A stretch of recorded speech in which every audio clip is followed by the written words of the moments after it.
Who exactly was Emilie Flöge, the woman mostly known as the muse of Austrian painter Gustav Klimt? Although he did paint her portrait and used her unique style and image to bring life to many female characters in his art, she would eventually become so much more than that. So let's get to know a little bit more about this fascinating figure that was really prominent in the Viennese art world in the early 1900s.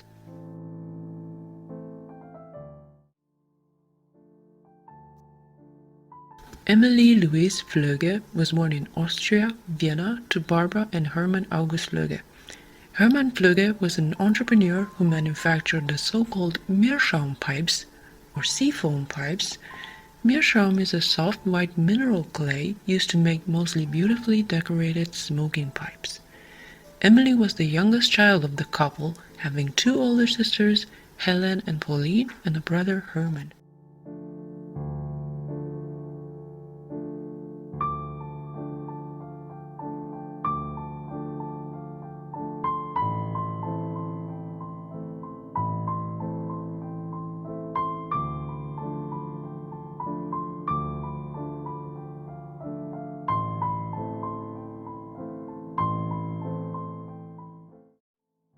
Turn of the century Vienna was a very thriving place, scientifically, culturally, and economically. It was an effervescent bubble of wealth, style, and innovations of all sorts.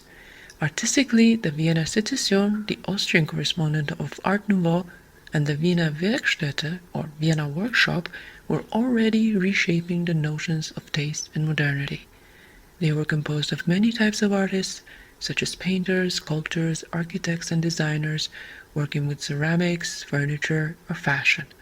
Prominent names such as Gustav Klimt, Koloman Moser, Josef Hoffmann, Otto Wagner, or Dagobert Peche were the promise of a new artistic renaissance, perfectly in tune with the new, more modern world and its needs.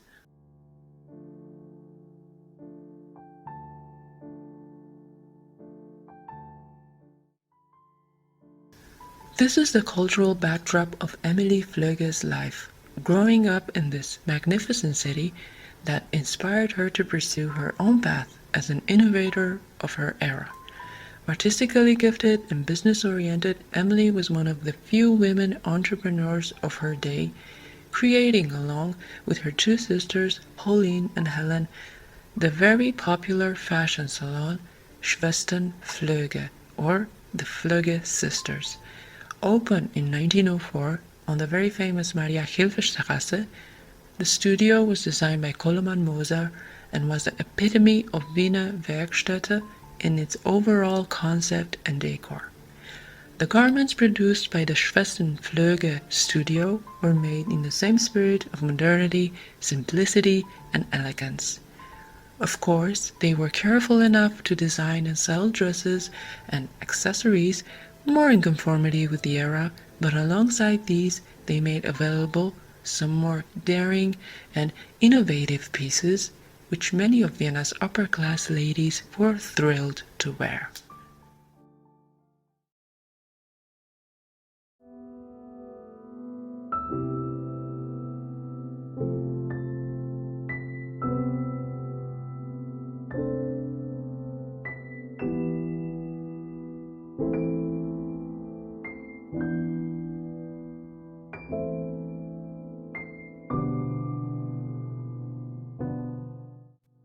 The idea for the more couture garments was affiliated with the Rational Dress Society movement. This was a movement started in England as part of the Victorian dress reform that was basically against any type of fashion that restrained women in their movement and many times even provoked injuries by deforming the natural shape of the figure. These elements were corsets, bodices, crinolines, and heavy skirts and dresses that made any kind of exercise nearly impossible. The alternatives were loose-fitting garments, mostly dresses that allowed a freedom of movement without compromising in the elegance of the design and patterns. The clothes were supposed to be serving the needs of those that wore them, being stylish and similar to present-day fashions at the same time. This is what Gabrielle Coco Chanel did much later in Paris with her atelier on the Rue du Cambon, Only she, opposed to Emilie Flöge, was never forgotten for it.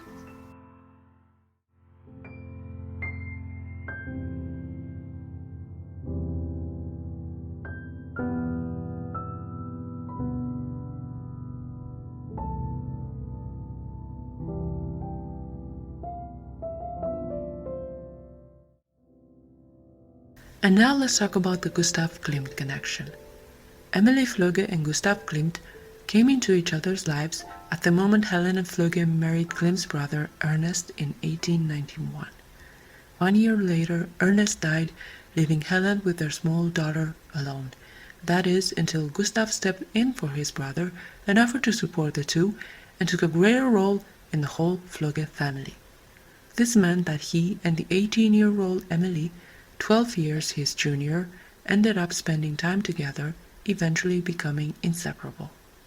Although it is not proven that they were more than just close friends, Flöge remained forever in Klimt's life as an essential presence. Neither of them ever married, Klimt being infamous for having many affairs which produced about 14 illegitimate children. The only constant in his life was Emilie. He painted this portrait of her in 1902 when she was 28 years old, wearing her signature Reformkleider style dress. These patterns can be found in many of Klimt's paintings from the early 1900s, and it's still debatable whether he was the one to offer inspiration for Emilie's designs or the other way around. My guess is that they were both searching together for the next artistic formula that would best represent their ideals and aesthetic and ended up inspiring each other. Let's take a minute to analyze this portrait. At this point, at 28 years of age, Emilie Flöge was already an established name and had her regular set of clients from Vienna's upper class, the very same women that had their portraits notoriously painted by Klimt. So he introduced Emilie in the world of wealthy women who were keen to wear her unique avant-garde creations. But it is due to her talent and business acumen that the Schwestern Flöge thrived and became Vienna's most sought-after fashion house. So this portrait, unlike previous ones in which Klimt simply paints her liking or even places her in a historical context, this one represents the actual woman, her unique personality, her beauty, her charm, her success, and everything that she meant to him at that point. Because she had her own accomplishments and individuality, she became much more than just a muse in service of his art, but rather someone whom he could also draw inspiration from.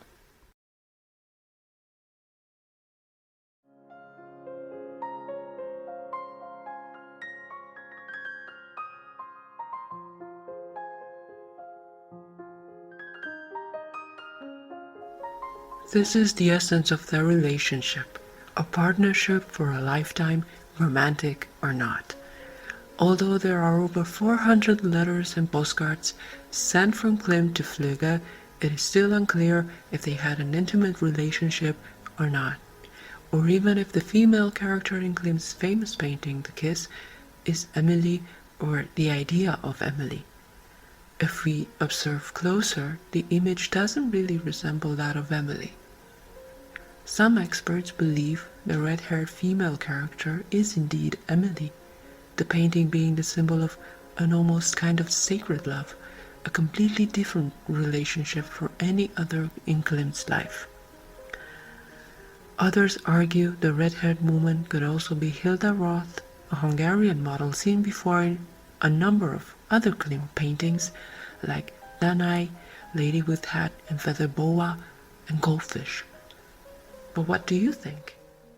The many photographs showing Klimt among the Flöge family at Lake Attersee, where they used to rent the Villa Oleander in Kammer near Schöfling in the summers between 1908 and 1912, are proof of just how close the painter and the whole Flöge family really were.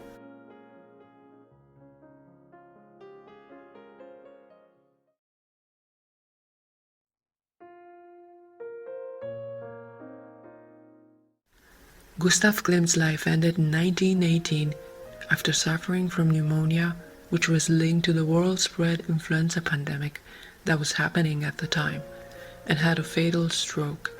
On his deathbed, he called for Emilie and left her half of his estate, including artworks.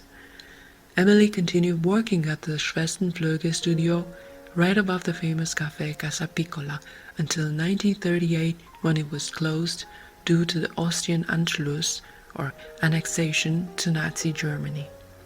She continued, nevertheless, working from her home in Ungarnsgasse until it caught fire just before the Second World War was coming to an end, destroying not only her own work, but also valuable items from the Klimt estate that she inherited.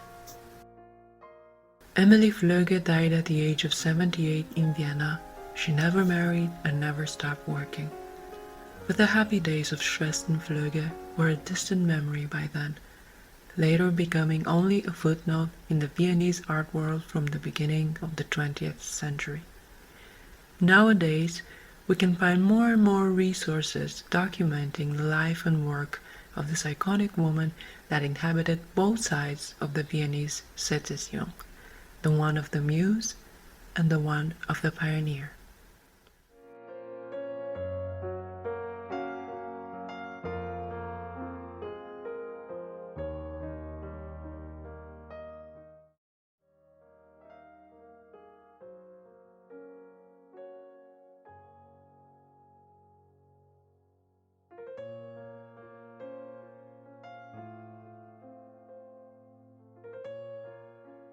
Thank you for watching, and please write below if you have any comments about the life of Emilie Flöge and her connection to painter Gustav Klimt.